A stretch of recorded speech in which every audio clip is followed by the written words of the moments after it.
हरियाणा के झज्जर में एक छोटा सा गांव है गोरिया। 28 जुलाई 2024 की तारीख से इस समूचे गांव की अब एक नई पहचान है। इस गांव की 22 साल की एक लड़की ने खेलों की दुनिया के सबसे बड़े इवेंट ओलंपिक्स में ब्रोंज मेडल जीत लिया है। हरियाणा से कोई पहलवान निकले, कोई हॉकी वाला आए या फिर कोई बॉक्सर आए तो बात थोड़ी समझ भी आती है। हरियाणा ने इन खेलों में वर्ल्ड चैंपियन खिलाड़ी देश को दिए हैं, लेकिन हरियाणा से एक शूटर निकले, वो भी एक लड़की, और ओलंपिक मेडल जीत जाए तो इसके पीछे की कहानी इतनी सीधी नहीं हो सकती। उस पर से जब कोई ये बताए कि शूटिंग में मेडल जीतने वाली लड़की पहले बॉक्सर बनना चाहती थी तो कहानी और भी पेचीदा हो जाती है। लेकिन ये कहानी है 16 आने खरी। बॉक्सिंग, कबड्डी और जाने और कितने खेल खेलने के बाद कुछ बरस पहले मनु भाकर ने तय किया कि वो शूटिंग करेंगी। उस रोज अड़ोस पड़ोस में किसी ने रामकिशन को कहा जरूर होगा, अरे भाई रामकिशन, पहलवानी, बॉक्सिंग, हॉकी तक तो ठीक था, अब ये शूटिंग में लड़की को क्यों भेजना। रामकिशन मनु के पिता हैं। उस रोज रामकिशन ने कोई जवाब दिया हो या ना दिया हो, मनु से भी पहले उन्होंने जरूर ठान ली होगी कि अब तो वही कराएंगे जो बिटिया का मन है। पेंच एक और था, मनु को उसकी मां डॉक्टर बनाना चाहती थी, मां को भी मनाया गया। अब इतने सारे मोड़ के बीच मनु को दिखी बॉक्सर मैरी कॉम। वो भी अपनी लड़ाई लड़ ही रही थी। हालांकि मनु ने जब मैरी कॉम को जाना तो मैरी उस लड़ाई को बहुत हद तक जीत चुकी थी, वरना सवाल तो मैरी से भी किया गया था, लड़की होकर बॉक्सिंग। उसके बाद जब मैरी की शादी हुई तो लोगों को लगा कि अब मैरी बॉक्सर नहीं, पूर्व बॉक्सर हैं। मैरी ने शादी तो छोड़िए, मां बनने के बाद भी वर्ल्ड चैंपियनशिप और ओलंपिक मेडल जीत लिया। 100 की सीधी सी बात यह है कि अब गांव का कोई चाचा ताऊ चेहरा बनाकर या फिर सिर को खुजलाकर या फिर हुक्के का कोई कश लगाकर कहे कि शूटिंग में लड़की, तो चिल्लाकर एक जवाब देना है, मुझे भी बनना है मनु भाकर। यहां दो बातें जानना बहुत जरूरी है। मनु भाकर के ही मेडल से 2024 ओलंपिक में भारत की शुरुआत हुई है। दूसरा, 2012 के बाद से 2 ओलंपिक्स ऐसे थे जब भारत को शूटिंग में मेडल नहीं मिला था। मनु ने उस सूखे को अब खत्म कर दिया है। मनु भाकर ने 2020 तक ही इतना नाम और भरोसा कमा लिया था कि उनसे टोक्यो में भी मेडल की उम्मीद लगाई गई थी।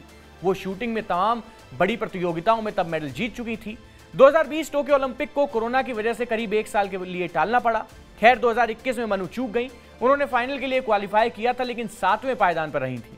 उसके बाद एक चौंकाने वाली खबर सामने आई, उनकी पिस्टल के साथ छेड़छाड़ हुई थी। अब इस पचड़े में क्या ही पड़ना कि वो छेड़छाड़ किसी ने जानबूझकर की या अनजाने में हो गई, लेकिन इस खबर के दूसरे पहलू को समझिए। तब मनु भाकर थी 18 साल की। तब से लेकर इन 4 सालों में उन्होंने खुद को कैसे मोटिवेट किया होगा। हर रोज जब शूटिंग रेंज में प्रैक्टिस के लिए जाती होंगी तो क्या टोक्यो ओलंपिक्स की वो घटना दिमाग में नहीं आती होगी। पेरिस ओलंपिक्स के दौरान भी शनिवार को क्वालिफिकेशन राउंड में और रविवार को फाइनल में एक बार तो दिमाग में आया होगा कि कहीं फिर से वैसा तो कुछ नहीं हो जाएगा जो टोक्यो में हुआ था। इस विचार से खुद को दूर रखना, खुद को 4 साल तक बैक करना, अपनी काबिलियत पर भरोसा कायम रखना, ये सब आसान काम तो कतई नहीं है। 22 साल की मनु ने ये सब कुछ कर दिखाया है।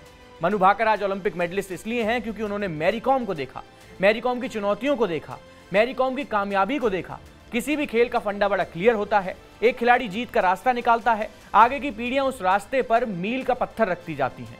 2004 में राज्यवर्धन सिंह राठौड़ ने सिल्वर मेडल जीता था। 2008 के बीजिंग ओलंपिक्स में अभिनव बिंद्रा ने गोल्ड मेडल जीता। अभिनव बिंद्रा अपनी किताब में लिख चुके हैं कि गोल्ड मेडल की जीत में राठौड़ के सिल्वर मेडल का बहुत बड़ा योगदान था।